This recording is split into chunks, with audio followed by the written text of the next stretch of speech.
अस्सलाम वालेकुम, मैं खुरम गिल, आप देख रहे हैं खुरम गिल ऑफिशियल। आज की बड़ी न्यूज़ ये है कि परवेज़ इलाही साहब जो हैं वो अपने जेल के जो वॉशरूम थे उसमें गिर गए।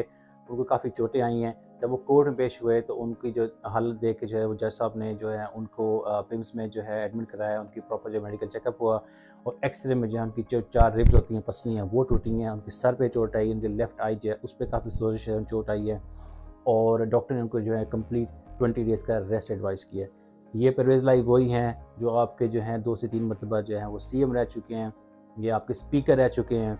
ये 74-75 साल का बूढ़ा शख्स है। इसको सज़ा दी जा रही है कि ये खान साहब के साथ खड़े हैं, इसको सज़ा दी जा रही है कि ये खान साहब को छोड़ के तो ये लोटे नहीं बने।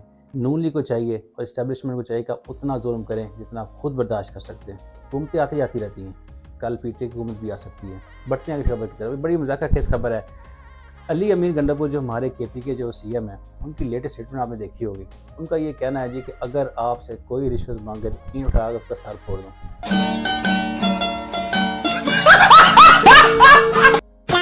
अच्छा, जो अली अमीर गंडापुर साहब जो है ना, ये कोई रवायती सियासतदान नहीं है। ये कोई ऐसे नहीं है कि जो गोल मटोल बात करेंगे, कोई डिप्लोमेटिक स्टेटमेंट देंगे। ये सीधी बात करते हैं, सीधा छक्का मारते हैं। ऐसा शख्स ना वो अच्छा होता है। कभी कभी ऐसा जो अनरवायती जो सियासतदान है, ये भी आपको इसकी ज़रूरत होती है और खान साहब को ऐसा ही आदमी चाहिए था और ऐसा ही उन्होंने जो है आदमी चूज़ किया है, सीएम बनाया इसको कि जिस पे वो एतबार कर सकते हैं। जो पीटीआई का और खान साहब का जो है वो कॉन्फिडेंस जो है और बहाल करेंगे केपीके में और एक अच्छी जो है वो गवर्नमेंट जो है वो चलाएंगे। और जैसी स्टेटमेंट्स आ रही हैं, जैसे वो काम कर रहे हैं, लग रहा है कि वो एक अच्छी इनिंग्स खेलने जा रहे हैं। अच्छा, इसके 2 तरीक़ा से आप स्टेटमेंट ले सकते हैं। एक तरीका तो ये है कि ये गवर्नमेंट क्या लोगों को बोल रही है कि जी आप कानून अपने हाथ में ले लें।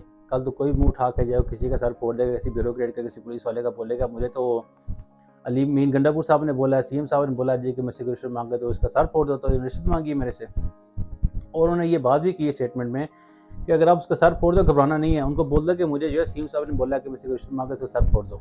आप पब्लिक को कानून हाथ लेने की इजाज़त नहीं दे सकते।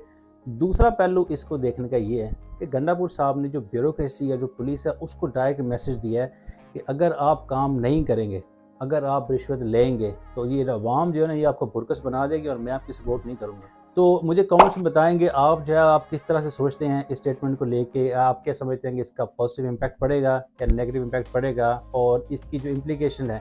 अब इसकी इम्प्लीकेशन तो बहुत मुश्किल है नहीं, ऐसे तो नहीं है कोई उठा के जो 18वें ग्रेड का या 20वें ग्रेड का अफसर को जाके ईंट मारते हैं, थाने गए एसएचओ को एएसआई को जाके ईंट मार दे।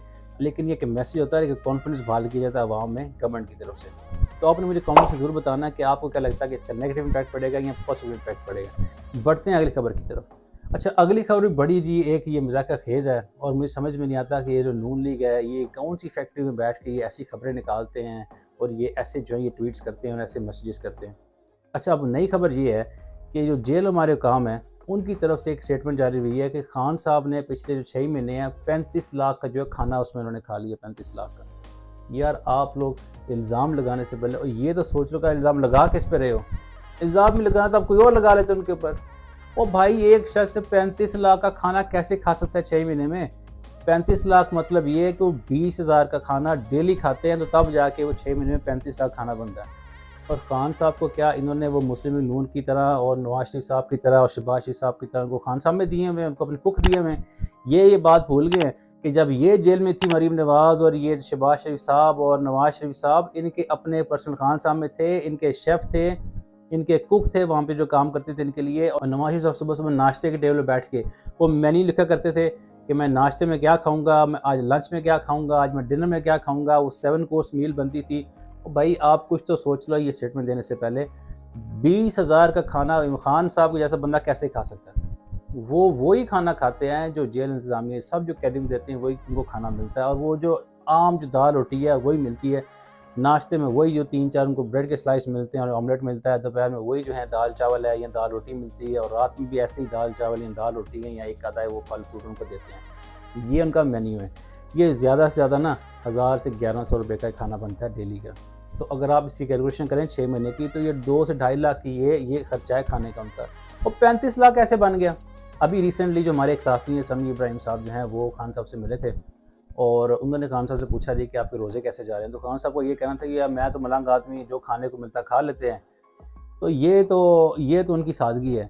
आप स्टेटमेंट देने से पहले प्लीज़ ये सोचना करें कि आप इल्ज़ाम किस पे लगाते हैं। तो आपकी स्टेटमेंट का कोई सर पाँव नहीं होता है। बढ़ते हैं अगली खबर की तरफ। मैंने अपनी पिछली वीडियो में कल आपको इन डिटेल मैंने आपको डोनाल्ड लू का जो इंटरव्यू हुआ था उसकी मैंने आपको इन डिटेल मैंने आपको सब बताया था कि उस इंटरव्यू में क्या हुआ, उन्होंने क्या डिनाइल किए, क्या उन्होंने एक्सेप्ट किया। जो पाकिस्तान में इलेक्शंस हुए थे उसकी रिजर्वेशन भी उन्होंने बताई। उन्होंने कहा कि ये इलेक्शन साफ शफाफ नहीं हुए। उन्होंने जो साइफर केस था उसको उन्होंने कम्प्लीटली उसको रिजेक्ट किया। उन्होंने बोला हमने जो कोई साइफर नहीं भेजा और हमने जो इमरान खान की गवर्नमेंट नहीं गिराई और ना ही हमने किसी पार्टी की गवर्नमेंट बनाई है और हमारे पाकिस्तान में गवर्नमेंट गिराने और बनाने में कोई हाथ नहीं है। डोनाल्ड लू की इस स्टेटमेंट में रद्द-ए-अमल आया बाबर अवान साहब का और जो पीपल्स पार्टी की जो एक मानतान है जो हमारे बड़े वकील हैं इर्तज़ाज़ अहसन साहब की, इन दोनों की स्टेटमेंट आई है, वो आपकी स्क्रीन के सामने पे आ रही होंगी। इन दोनों का ये कहना कि अच्छा मान लें एक मिनट के लिए कि डोनाल्ड लू सच बोल रहा है। अगर डोनाल्ड लू सच बोल रहा है तो इसका मतलब ये है कि खान साहब तो इनोसेंट है ना। अगर कोई साइफर आया ही नहीं तो फिर खान साहब जेल में क्या कर रहे हैं? दोनों पार्टीज में एक ही पार्टी सच बोल सकती है, एक ही पार्टी झूठ बोल सकती है ना। तो अगर डोनाल्ड लू साहब सच बोल रहे हैं तो फिर खान साहब जेल में क्या कर रहे हैं? मैं आपको पहले भी बता चुका हूँ कि चोर ये थोड़ी बोलता अपने मुंह से कि मैंने चोरी की है। उन्होंने तो ये बोला था जी कि हमारा कोई हाथ नहीं इसमें और हमने कोई हुकूमत नहीं गिराई और हमने कोई हुकूमत नहीं बनाई। ये पीपल्स पार्टी के इर्तज़ाज़ अहसन साहब हैं, ये खुद बोल रहे हैं और डिफेंड कर रहे हैं कि भाई ये डोनाल्ड लू ये झूठ बोल रहा है। तो अगर ये गवर्नमेंट इसको बैक करेगी और ये मीडिया बैक करके बोलेगा कि ये डोनाल्ड लू सच बोल रहे हैं तो फिर खान साहब को अभी फ़ौरन रिहा किया जाए। वो जेल में क्या कर रहे हैं जब कोई साइफर ही नहीं आया। बढ़ते हैं अगली खबर की तरफ। शेर मरवा जो हमारे जो हैं बड़े फेमस हैं, आपको पता है कि वो सेलिब्रिटी बन चुके हैं वकील से ज़्यादा। और उनका ये कहना है कि जो खान साहब जो है ना वो 27वें रोज़े तक जो है ना वो बाहर आ जाएंगे। वो खुद वकील हैं और आपको पता है कि पीटीआई के जो आधी जो पार्टी है वो सब वकीलों की है। तो कुछ सोच समझ के बोल रहे होंगे और उनकी स्टेटमेंट ये है कि जो खान साहब जो हैं वो 27वें रोज़े तक जो हैं वो जेल से बाहर आ जाएंगे, उनकी बेल हो जाएगी, वो रिहा हो जाएंगे। मैं आपको बारहा बता चुका हूँ कि 27वें रोज़ तक वो रिहा हों या ना हो, बेल हो या ना हो, वो 3 से 6 महीने के अंदर अंदर वो जेल से वापस आने वाले हैं। आपको मैं पहले भी ये खबर दे चुका हूँ कि रमज़ान के बाद काफ़ी सारी जो पार्टीज़ हैं उन्होंने अपने जो है जलसों का ऐलान किया है। इसमें पीटीआई ने भी जलसों का ऐलान किया है। तो ये कोई बड़ी बात नहीं है कि खान साहब अगर 27 दिनों तक बाहर आ जाएँ और अगर वो बाहर आ गए तो दमादम मस्कल अंदर होगा। और बहुत सारे ये जो स्टेटमेंट चल रही हैं खान साहब के नाम पे जो फेक स्टेटमेंट चल रही हैं इनकी ज़बरदस्त ये होंगी स्टेटमेंट्स। और खान साहब और पीटीआई जो है और बाकी सारी पार्टीज़ जो हैं ये निकलेंगी बाहर और करेंगी रैलियाँ और करेंगे जलसे। और यही टाइम है जब पीडीएम की हुकूमत ने जाके आईएमएफ से कर्जा भी लेना है, पैसे भी लेने हैं, महंगाई भी करनी है, बजट भी पेश करना है।